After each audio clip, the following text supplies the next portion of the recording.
But on the heels of the 2023 wildfire season, one of the takeaways was the need for a national emergency response agency, Canada being one of the few G7 countries without one. So now as Canada is in the thick of the second worst wildfire season on record so far, where is the government at with creating such an agency?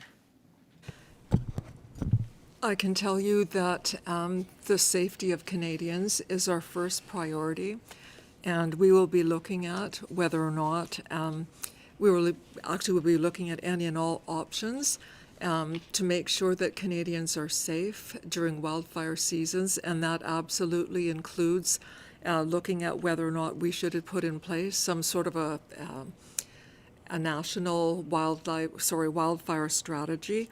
And we would need to discuss that. We would want to discuss that with our provincial and territorial counterparts as well. One of the things that we want to make sure is that we don't end up spending a lot of time and effort duplicating services that are already available and that already work very well. But that said, that is something that I and my department will be looking at and examining very closely in the future. So with respect, we're 2 years past the worst wildfire record season in Canada, and we're still looking at potentially creating an agency? I'm sorry, I'm just wondering if you can further clarify. Well, we need to make sure that what we do is sensible and that we don't, as I said before, duplicate services that we already provide. And we need to make sure that we don't do things that are contrary to the things that are working very well at the present time.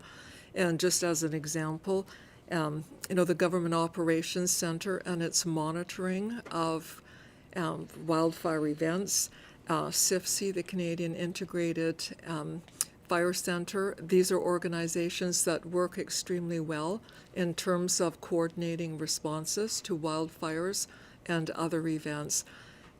As I said, though, that said, there is more that we can look at, and myself and my department will be doing that. Some of the things we could look at, for example, are whether or not we should be acquiring things like water bombers and other pieces of equipment on a national basis. And so we are committed to looking at things like that, procurement of equipment, and many other different aspects as well. And I had indicated in my remarks that I'll be meeting with my provincial and territorial counterparts in the weeks to come, and this will be part of an ongoing discussion. It has to involve all of the partners involved in emergency management. Thank you.